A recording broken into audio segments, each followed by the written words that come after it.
Bonjour à tous et bienvenue sur notre chaîne YouTube, la chaîne de Ligne Droite. Je vous invite à vous abonner à cette chaîne, à aimer, à partager, à commenter ces vidéos. C'est très important pour notre référencement et c'est une manière de nous soutenir. Merci à vous tous. Bonjour Jean-Édouard. Bonjour Corentin. Et donc déjà, je voulais revenir avec vous parce que vous allez nous parler donc du monde de Tolkien où il y a donc des elfes, des nains, il y a des rois, des reines. Et alors vous étiez, en tout cas vous êtes attaché à la royauté, on va pas dire toutes vos idées politiques. Mais est-ce que vous voulez nous parler en deux mots du décès de la reine Elisabeth II ? Eh bien écoutez, ma foi, comment dire, c'est très très regrettable, très malheureux. Bon, on pouvait s'y attendre. Elle nous a quittés trop tôt, elle n'a même pas 100 ans, alors que sa maman, elle, avait déjà dépassé cet âge-là. Et bon, bah, écoutez, nous verrons bien. Il semblerait que le prince Charles, enfin plutôt désormais Sa Majesté, le roi Charles, promette d'être un souverain raisonnable et très efficace. Et qui est pas très aimé. En tout cas par la population anglaise, en tout cas par les médias, lui reprochent notamment... Oui, voilà, les médias surtout. Les gens qui le connaissent bien, c'est-à-dire les gens qui vivent dans les villes qu'il a créées, qui travaillent pour ces sociétés, savent que c'est quelqu'un de très compétent et de très... Franchement, ça sera à mon avis un très bon roi. Donc là, le Royaume-Uni part sur de bons rails, et puis bon, il ne va pas rester très longtemps. Et lui, il a 73 ans. Oui, voilà. Donc, il peut rester 20 ans. Oui, mais je me demande si, dans quelques années, il ne passera pas la main à son fils William, pardon, et qui, lui, sera, très très apprécié de la presse, n'en doutez pas. Et c'est drôle parce que donc nous avons une tradition évidemment républicaine. La France a aussi été faite par des rois. Comment vous expliquez qu'on La France n'a été faite que par des rois. Alors, je vous laisse avec vos idées. Mais comment vous expliquez qu'aujourd'hui on soit autant fasciné donc par la mort de la reine d'Angleterre qui n'a aucun pouvoir sur nous finalement ? Mais parce que tout simplement, je pense que les Français se cherchent un souverain, quoi qu'il se passe, et qu'ils sont éblouis. Enfin, il leur manque. C'est pour ça que nous sommes si attachés, semble-t-il, à un succès d'année qui s'appelle la Principauté de Monaco. Oui, c'est ça, parce qu'on regrette, ou en tout cas on regrette, parce que ceux qui ont décidé la mort de Sa Majesté Louis XVI, ça reste quand même une infime minorité qui a pris une décision que la population, que les sujets ne souhaitaient pas. Eh ben, merci beaucoup pour ce petit éclaircissement, mais on revient sur d'autres rois, eux, qui n'ont pas existé parce qu'ils sont dans l'univers de Tolkien, et c'est cet univers que vous nous présentez. En tout cas, vous nous présentez Les Anneaux de Pouvoir, la nouvelle série phare d'Amazon. Alors, qu'est-ce que vous en pensez ? Alors, qu'en dire ? Eh bien, c'est joli, voilà. C'est joli. Alors, voilà. Maintenant que nous en avons dit tout le bien que nous en pensions, passons aux choses sérieuses, aux choses qui fâchent. Alors, comme c'est joli, Corentin, vous vous doutez bien que ça a coûté cher, n'est-ce pas ? 1 milliard de dollars. Si, 1 milliard. 1 milliard. Et qu'avons-nous donc pour 1 milliard, mon cher Corentin ? Nous avons, roulement de tambour, les 2 premiers avatars de la nouvelle Sainte Trinité, le féminisme 2.0 et le wokistan, autrement appelé la diversitude, enfin appelé par moi la diversitude. Manque encore le LGBTQI, diazisme, etc., mais je ne boude pas mon plaisir. Et comme nous ne sommes qu'à l'épisode 2 de la saison 1 d'une série censée en compter 5 des saisons 1, pas des épisodes, cela fera probablement jour à un moment ou à un autre. Vraiment rien ne nous est épargné. Bon, alors, est-ce que vous pouvez nous expliquer l'histoire ? Qu'est-ce qui se passe dans ce monde ? Alors, pour l'instant, pas grand-chose, puisque nous ne sommes qu'à l'épisode 2, comme je l'ai dit, mais sinon, en vrac, nous retrouvons un personnage prépondérant qui s'appelle Galadriel, que les fans de la série de films et les fans du livre connaissent bien. Donc Galadriel, ici, c'est une elfe vengeresse, elle veut venger la mort de son frère et poursuivre l'antagoniste de l'histoire, Sauron, qui est pour l'instant caché. Alors Galadriel, dans cette série d'Amazon, elle est censée symboliser le modèle hollywoodien actuel de la femme forte ou empouvoirée, comme Yel disent de nos jours. Empouvoirée, qu'est-ce que ça veut dire ? Oui, mais vous savez, c'est empowered, et donc c'est la traduction française de c'est un abominable néologisme de nos féministes qui ne nous épargne toujours rien, effectivement. On peut dire que vous êtes technicien ici, donc que vous connaissez bien les règles de la maison. Oui, tout à fait, mon cher Corentin. Je ne suis pas un punchliner. On va pas revenir sur cette polémique. Non. Restons sur les choses qui fâchent d'Amazon. Alors, eh bien voilà, donc comme je le disais, pour nos auditeurs qui sont peu versés dans ces nouveaux concepts de progrès, dans les faits, donc c'est un homme, parce qu'il faut savoir qu'une femme forte pour Hollywood et pour Amazon, apparemment, c'est une femme forte comme un homme, mais en mieux, bien sûr. Donc, il y avait déjà le Galadriel de Tolkien qu'on avait vu donc dans les films du Seigneur des Anneaux de Peter Jackson. Donc là, comment ils l'ont transformé pour rappel, dans l'œuvre de Tolkien, Galadriel, ça tient davantage de la mage ou de la mystique. Donc c'est la force du personnage, elle est pas physique, elle est spirituelle et magique. Alors, normalement, en plus, elle est censée être mariée à un haut seigneur elfe, qui a pour nom Celeborn, et ça depuis plus de 1000 ans. Et puis bon, Celeborn, c'est pas n'importe qui, c'est pas un clochard, c'est quand même un roi, d'accord. Bon, donc le seigneur de la Lorien. Bon. Mais bon, comme la série n'allait quand même pas encombrer son personnage Galadriel d'un mari, ça ferait sans doute pas assez empouvoiré pour une Galadriel en mode Xena la guerrière. Donc il y a du féminisme et puis il y a aussi du wokisme, de la diversité en termes de milieu. Ah oui. Ça ne nous a pas été épargné non plus. Nous avons donc des hobbits noirs, de couleur, censés représenter des hobbits d'origine. La question qui se pose, comme on peut le lire notamment sur les réseaux sociaux, la question qui se pose donc est quelle est la logique derrière tout ça? La série nous présente un peuple dont les membres d'origine sont à la fois blancs et noirs, sans expliquer l'histoire ni la logique généalogique derrière ce fait, alors que Tolkien était quand même pourtant connu pour tout expliquer dans les moindres détails, toutes les lignées, tous les arbres généalogiques pour assurer la cohérence de son univers. Et donc, dites-moi, dans la catégorie personnes de couleur, il y a aussi des elfes. Ah oui, alors au moins un. Ce qui est une totale aberration. Alors en fait, si vous voulez, un demi-elfe métis, mi-homme, mi-elfe et de couleur, ça aurait pu passer. Ça aurait pu donner de la profondeur au personnage, mais non, même pas. Alors on nous a mis donc un elfe noir, ce qui ne peut pas exister en fait dans l'univers de Tolkien, mais bon, après tout. Et en parlant des elfes, il se voit d'ailleurs désormais affublé d'un brushing style Miami Vice, sans qu'on sache trop pourquoi non plus d'ailleurs, mais bon, qu'est-ce que vous voulez. Ah oui, donc il y a aussi donc une reine nain. Ah oui, alors pour en terminer avec les personnages de couleur et le féminisme d'ailleurs, le pompon, c'est carrément Disa, donc une princesse des nains. Alors elle a pas de barbe, alors que normalement, je suis désolé, mais les femmes nains se voient affublées de cet artifice capillaire, mais bon voilà. Là non, vous me direz, il me semble que dans les films Le Hobbit de Peter Jackson, on aperçoit très très brièvement et de très loin des femmes nains et qu'elles n'ont pas de barbe non plus, mais c'est très fugace. Ils auraient quand même pu faire l'effort de voilà, non.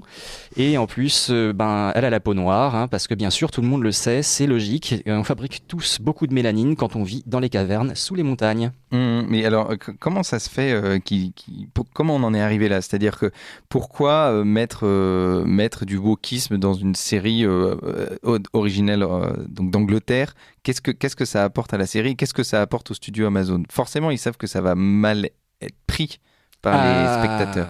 Oui. Alors déjà, effectivement, ça a déjà été mal pris par les spectateurs. Ils essaient de planquer le truc.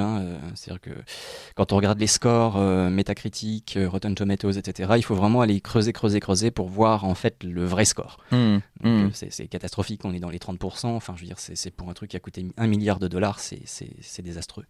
Mais qu'est-ce que c'est qu'$1 milliard pour Jeff Bezos?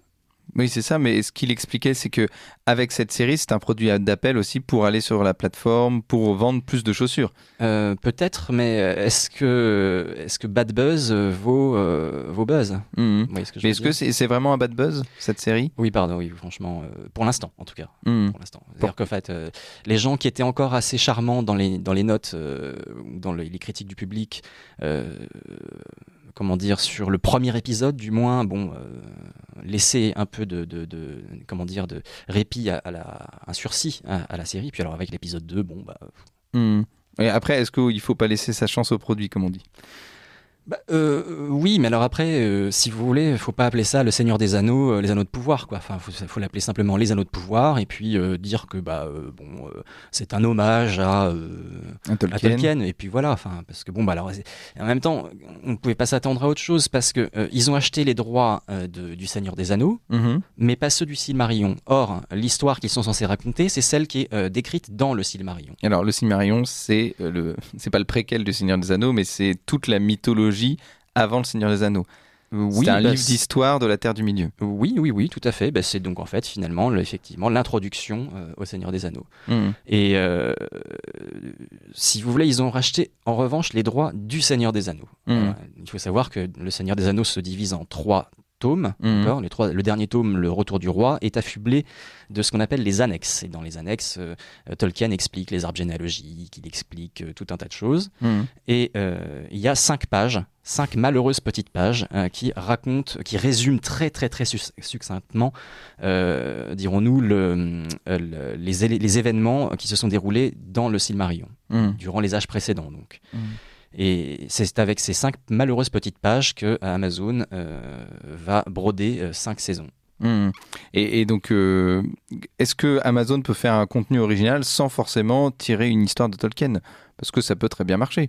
Oui, si les scénaristes sont compétents, espérons-le pour Amazon, et puis si ils se concentrent sur une narration intéressante plutôt que sur des éléments comme LGBT, wokisme, féminisme 2.0 quoi.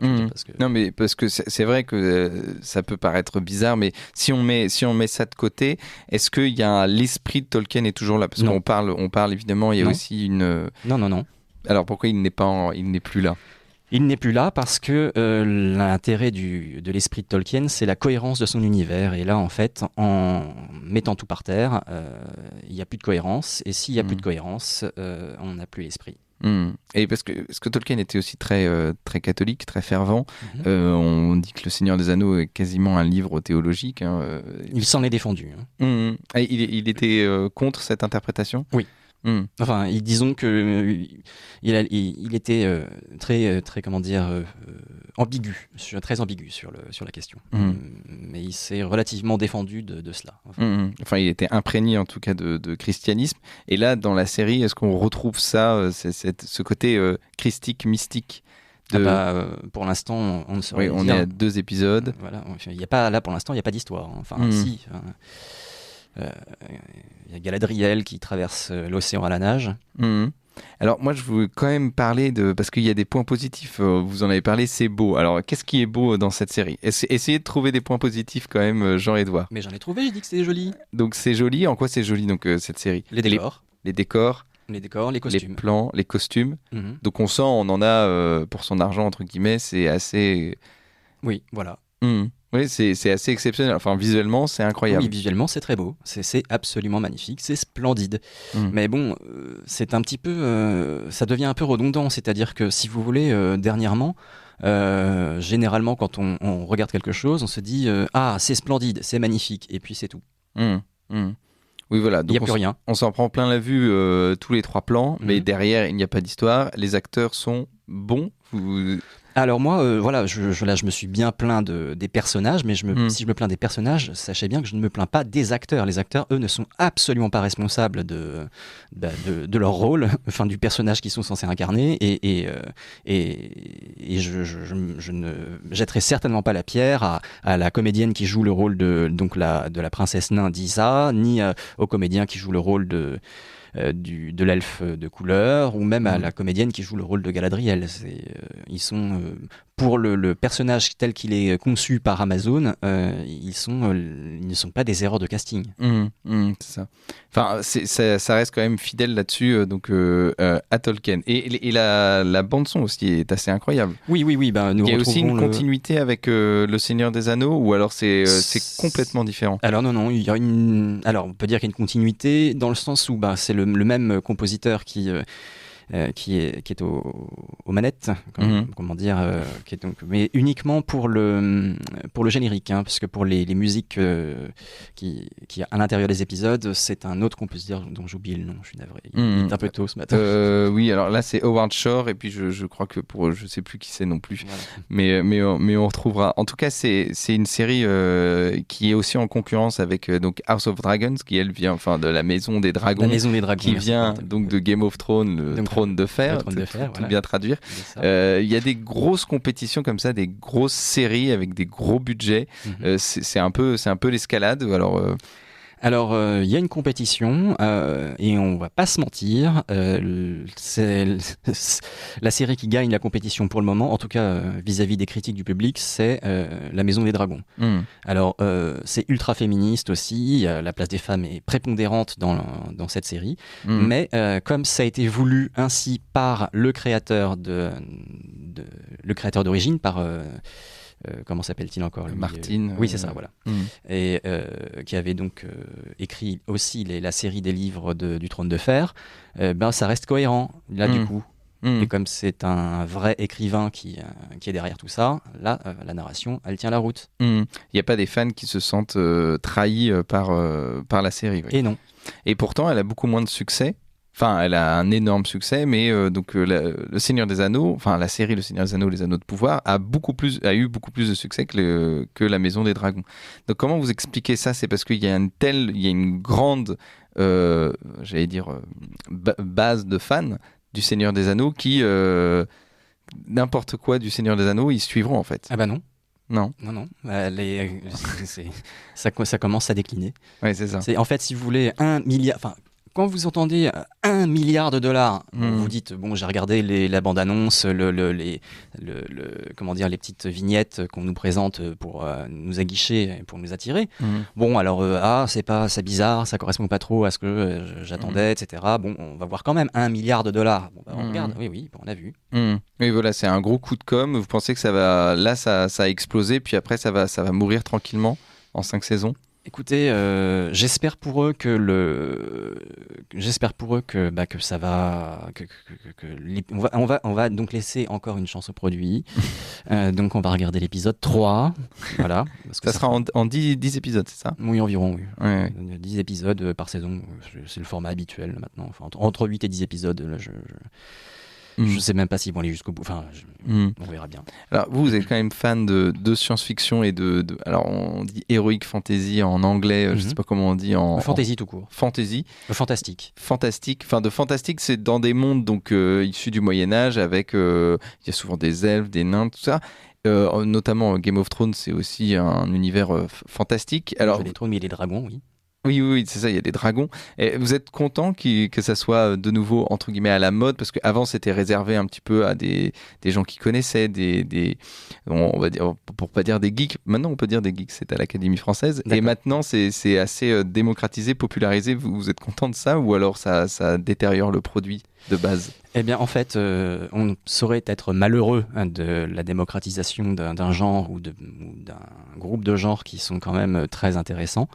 Mais je dirais que je préférerais qu'Amazon, qu'Hollywood ou les productions canadiennes cessent de dénaturer les produits. C'est d'une tristesse absolue. Par exemple, il y a une série de livres qui est absolument magistrale et très intéressante et qui s'appelle La Roue du Temps. Nous avons attendu très très très longtemps que ça sorte. Et c'était sorti sur quel Amazon. Sur Amazon aussi. Voilà. Donc j'ai regardé 30 secondes. Ah oui, et parce que aussi récupéré par le wokisme. Ah bah oui. Bah déjà, là, de toute façon, je ne m'attendais à rien de bon, puisqu'en fait, j'avais lu l'entretien qu'avait accordé le réalisateur de la série à une feuille américaine. Et donc, il nous parlait, il nous disait, le personnage principal, c'est Moiraine Aes Sedai. Alors, non, le personnage principal, c'est Rand al'Thor, c'est le dragon réincarné. Donc, c'est pas Moiraine Aes Sedai. Non, donc, en fait, ils utilisent ces séries, ils savent que ça va marcher, et ils les utilisent donc pour donner des leçons. C'est ça, c'est un agenda politique. Voilà. C'est un agenda politique, mais alors est-ce que qui ne marche pas financièrement ? Non, ça marche pas financièrement, mais en fait, ils s'en fichent. Enfin, pour l'instant. Mais en fait, par exemple, Netflix, qui donnait l'impression de s'en ficher et d'être comme les autres, a fini par devoir faire machine arrière. Donc, ils ont dû licencier 1500 des plus acharnés de leurs membres, du personnel, qu'on va appeler progressiste. Et donc, parce que leurs actionnaires leur ont fait comprendre que là, c'était plus possible. Ils perdent de l'argent, ça ne va pas. Donc, là, petit à petit, ils sont en train d'essayer de renouveler leur catalogue. Parce qu'ils vont trop loin, trop vite, et les gens ne sont pas encore prêts à manger, entre guillemets, autant de... Est-ce qu'il y a besoin d'être prêt à ça en même temps ? Je veux dire, là, ça tient plus de la névrose qu'autre chose. C'est la névrose de la société américaine qui a mal digéré le déconstructionnisme, ce qu'ils appellent la théorie française, le déconstructionnisme français, quoi, je veux dire, et qui nous renvoie en plus en plein visage et qui nous pollue et qui nous corrompt nous aussi, en fait. Donc vous allez boycotter. Est-ce que vous avez déjà payé d'ailleurs pour regarder ces épisodes, ou est-ce que vous avez réussi à les avoir? Mais je suis abonné à Amazon Prime. Ah, vous êtes abonné à Amazon, bravo. Voilà, je suis également abonné à Netflix, si vous voulez. Ah oui, donc mais c'est pour pénétrer le système, pour mieux le connaître, c'est ça? Absolument. Non, mais parce qu'il n'y a pas que des choses à jeter sur ces plateformes. Il y a aussi de vieux chefs-d'œuvre auxquels on a donc accès grâce à cela, etc. Enfin, donc c'est... Bon, très bien. Merci beaucoup, Jean-Edouard. Comme vous êtes abonné à Amazon Prime et à Netflix, on reviendra vers vous dès qu'on aura des critiques à avoir, parce que nous n'avons pas de... Enfin, en tout cas, dans l'équipe, je crois que personne... peut-être Emmanuel. Enfin, bref. En tout cas, merci beaucoup, Jean-Edouard. Vous appréciez cette émission? Alors aidez Radio Courtoisie à en produire d'autres, en indépendance totale. Rendez-vous sur soutenir.radiocourtoisie.fr. Merci d'avance.